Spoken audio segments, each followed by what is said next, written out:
하필 오래 어디서 끊어야 돼? 오래. 네, 지난 시간에 이어서 레트식스티 곽승영 대표님과 커피와 커피 산업에 어떤 것들이 변하고 있는지에 대해서 얘기해 보고 있습니다. 자, 그러면 뭐 최근 이제 그 변화 중에 SCA 스페셜티 커피 협회의 CBA라는 게 있는데 여기에 대해서 잠깐 설명을 좀 해주시죠. 네, 과거 커피 평가는 우리가 보통 얘기하는 큐브레이더 수업에서 나오는 그 큐 시트, 즉 80점을 점수를 매길 수 있는 커핑 시트지를 기반으로 하는 우리가 얘기하는 스페셜티 커피 평가가 이제 명칭이 2004 커핑이었어요. 2004년부터 시작된. 근데 그게 2024년까지 하고 올해 5월 달부터 새롭게 런칭이 된 커피 가치 평가, 즉 커피 밸류 어세스먼트라는 걸로 완전히 평가 기법이 바뀌었어요. 근데 이거는 2020년부터 이제 준비가 되고 연구가 되면서 암암리에 계속 베타 테스트와 그다음에 연구 결과와 리서치 통해서 계속 개선을 시켜서 새롭게 커피 평가로 론칭이 된 거죠. 그러면 이제 이 커피 산업에 있어서 이 CBA가 뭔가를 사실 목표가 있지 않겠습니까? 그래서 뭘 바꿀 수 있을까요? 처음에 나왔을 때는 뭐 저도 이제 리카님께서 아시다시피 그 이제 구형이라고 하죠. 9 버전의 커핑이 익숙해져 있던 사람 입장에서 봤을 때 충돌이 좀 많았죠. 이게 왜 나왔으며 지금 현재 이런 평가 방법이 시장에 맞을까? 였는데 그걸 바라보는 사람 입장에선 그렇지만 시장을 사실 스페셜티 커피 협회가 시장을 선도하는 건 맞잖아요. 그들이 설계하는 게 어쩔 수 없는 상황이긴 한데 그 시점에서 보자면 용도가 있을 법도 하고 그다음에 이걸 설계하기 위해서는 기본적으로 과거의 커피 평가에서 부족하거나 혹은 다뤄지지 못했던 부분들이 계속 누적이 됐기 때문에 이렇게 개발이 된 거라고 보거든요. 한순간에 나왔다고 생각은 되지만 사실 그런 문제들이 계속 누적이 됐기 때문에 개선하는 차원으로 이렇게 개발이 됐다고 보는데 시장에서 영향은 솔직히 조금 더 지나가야 되지 않나 싶어요. 아직 유저들이 많지 않고 물론 이제 런칭 전에 베타 테스터들 통해서 꾸준히 데이터를 많이 쌓아왔다고 들었는데 시장에서 특히나 산지에서 그리고 소비지에서 계속 원활하게 쓰면서 계속 데이터가 누적이 되었을 때 이 결과가 소비자들 혹은 시장에 좀 정착이 되지 않을까. 그래서 저는 암묵적으로 보면은 기대된다라는 의미보다는 흥미있다 정도. 근데 걱정이 되진 않는 게 시장은 처음에 새로운 옷을 입게 되면은 피팅도 잘 안 되고 좀 불편할 수 있거든요. 근데 그 시기가 지나야 비로소 안착이 되는 거라 사실 정식 런칭은 이제 5개월밖에 안 됐잖아요. 근데 내년 정도 되면은 점점 나아질 거라고 생각은 들어요. 저도 이제 CBA를 보면 이제 반대하셨잖아요. 이거 안 돼요. 당연히 이제 CBA의 되는 과정을 쭉 봐왔는데 CBA가 사실 현실성이 있었느냐 그 점에 대해서 굉장히 의문이었는데 사실 지금은 이제 그 보는 방향이 달리 보이면 그러니까 이거는 이제 어쨌든 기존의 스페셜티보다는 뭔가 다양성의 관점에서 봐야 된다. 아까 뭐 이전에 제가 일부에서 말씀하셨던 그 다양성이 트렌드이기 때문에 그 다양성의 관점에서 보면 사실 CBA가 맞지 않느냐. 뭐 맞다 틀리다보다는 뭐 하나의 방법이겠죠. 합리적으로 가는 거죠. 이 방법이 뭐 트렌드에도 맞다라고 볼 수 있는데 어쨌든 이 CBA는 뭐 사실상 대회용은 아니니까요. 하지만 그래도 꽤 3년 전부터 그 알고리즘을 대회에서 많이 포팅을 시켰던 건 뭐냐면 재밌게도 과거에 그 대회 평가는 굉장히 주관적인 결과가 나왔잖아요.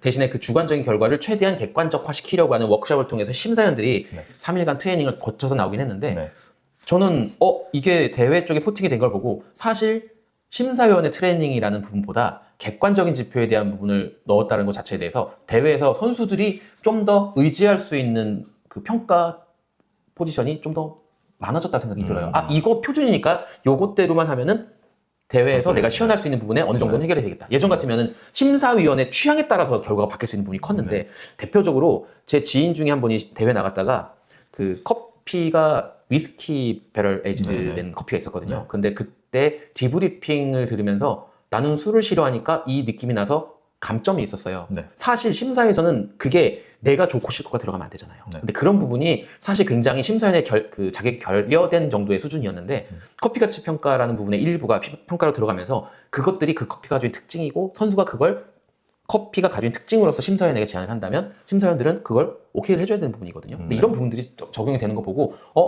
필요한 부분에 잘 포팅이 되고 있구나라는 부분 좀 느꼈어요. 그러면 어쨌든 대회라는 거는 점수제잖아요. 물론 이제 주관적인 점수에 대한 부분도 있죠. 점수에 대한 부분이 있는데 사실 그 점수에 대한 부분을 에서 사실 승부가 갈리잖아요. 네. 그 부분은 뭐 어떻게 점수하는 거죠? 제가 봤던 시트지에서의 이 커피 가치 평가가 녹여 있을 때는요. 네. 일단 선수가 선택한 자기의 컵 프로파일과 네. 심사위원이 그 컵 프로파일과 자기가 인정 컵 프로파일 매칭이 되면 그게 점수가 되는 게 하나가 있고, 네. 그 다음에 선수가 제시하는 퍼포먼스에 대한 혹은 네. 그 맛에 대한 정도 있죠. 네. 그게 심사위원들 기준에서 정도에 부합하냐 부합하지 못하냐에 따라서 이제 스코어링이 되다 보니까 네. 사실 과거에는 심사위원들이 아주 오랜 경험을 가지고 좋은 커피에 대한 기준에서 점수를 매겼다면 지금은 심사위원들이 바라보는 선수의 액션이나 커피가 가지고 있는 그 결과의 정도가 심사위원들이 바라보는 결과의 정도와 얼마나 매칭이 되느냐의 점수. 그러면은 뭐 예를 들어서 과거에는 좀 주관식이었다 그러면 지금은 좀 객관식이 많이 객관식이 지게 된 거죠. 좀 더 네.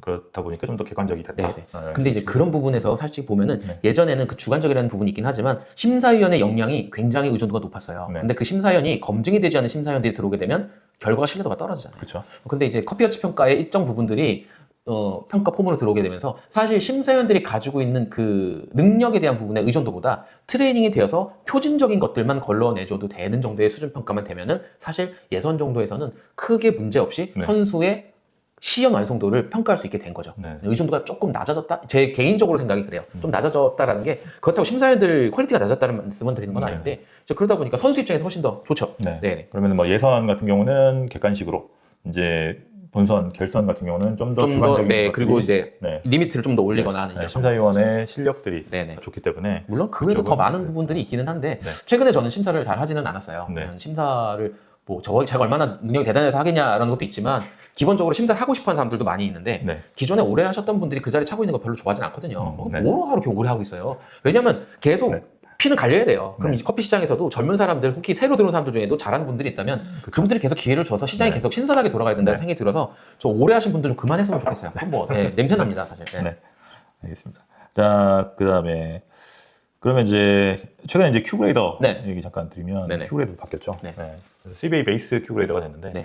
이게 긍정적 변화라고 보시는 거예요? 이거 사실 그 큐그레이더 시스템이 원래 CQI였잖아요. 네, 근데 그 CQI도 애당초 SC에서 나온 거기 때문에 네. 달과 같은 존재잖아요. 네. 지구 달과 같은 네. 존재인데 사실 그 부분에 있어서는 크게 관심 갖지는 않았어요. 그게 이제 넘어갈 거다는 얘기는 몰랐는데 사실 전조가 있었죠.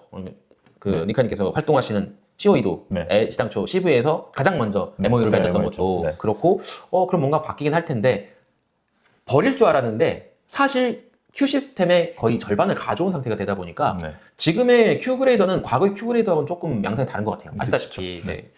큐그레이더 셨잖아요. 네. 근데 과거의 큐그레이더는 딱 앉아서 이 커피는 뭐야 라고 정의를 내려줬던 어떤 네. 무소불위의 권력을 가지고 있던 사람들이라고 좀 착각도 많이 하고 네. 인정되긴 했는데 지금은 그게 아니라 얘는 어디다 쓸 용도인가라는 분석하는 사람의 성향으로 좀 바뀐 것 같아요. 네. 네, 과거에는 그 큐그레이더들이 이 커피 몇 점입니다 얘기해주면 그 커피는 그냥 그 몇 점짜리 절대적이다. 네. 커피가 됐는데 네.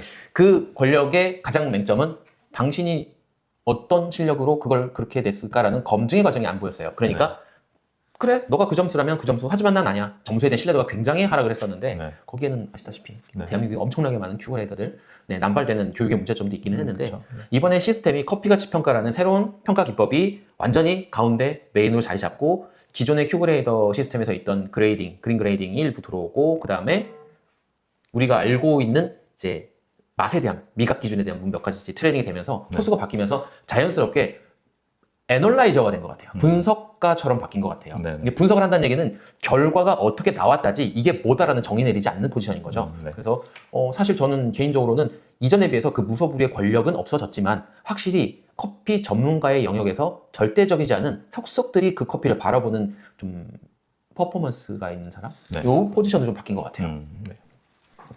네, 이제 앞으로 우리가 살고 있는 데가 이제 한국이다 보니까 네. 한국의 커피 산업은 어떻게 변화될 거라고 보시나요?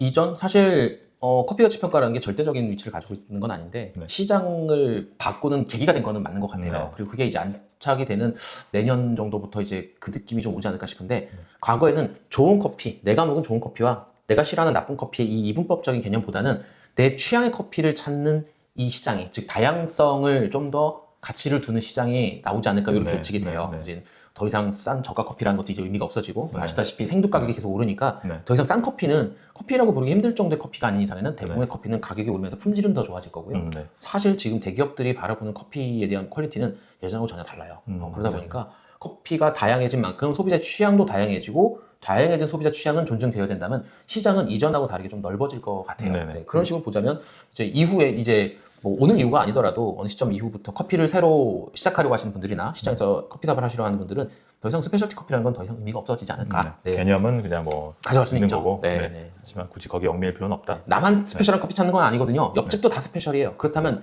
내가 가지고 내가 소비자들에게 줄 수 있는 커피에 대한 그 좋은 경험과 그 커피 소구장은 뭔지 조금 더 공부해 보시고 고민해 보시다 보면은 좀 더 다양성을 가진 커피들에 있어서의 매력이 시장에서 내가 자리 잡는 데 더 도움이 되지 않을까 생각이 좀 들어요. 네. 그러니까 우리가 뭐 한 15년? 네. 네, 15년, 20년 전에는 인스턴트 커피 시장이 그렇죠. 거의 다였고 네. 그때는 원커피 시장을 보는 게 과연 저기로 가겠어? 네. 도트로 뭐 이런 거 어떻게 하다. 과연 저렇게 비싼 걸로 가겠어라고 했는데 지금 바뀌었죠. 이미 이제 다 바뀌었고 앞으로는 이제 다양성의 맞습니다. 시대라서 사실 거꾸로 보면 어떻게 보면 스페셜티 커피라는 용어 자체가 이제 의미가 없다는 거죠. 맞아요. 다 스페셜티 커피이기 때문에 네, 네, 굳이 그걸 한정해가지고 할 필요 없다. 네. 그러면 이제 앞으로는 다양성으로 갈 것이고 네, 네. 가격은 또 다시 바뀔 것이다. 네. 라고 보시는 거죠. 자기 취향이 있는 커피들이 많이 있다면 그걸 자기가 원하는 만큼 지불을 해서 구매를 네. 할 수 있다면 네. 사실 그거는 좋고 나쁘게 문제를 넘어서는 거죠. 네, 다양성의 문제다.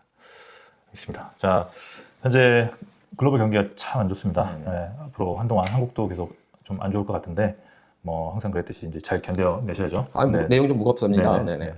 그리고 이제 새로운 네. 환경들이 계속 바뀌다 보니까 또 거기에 또 적응을 하셔야 되고, 그죠?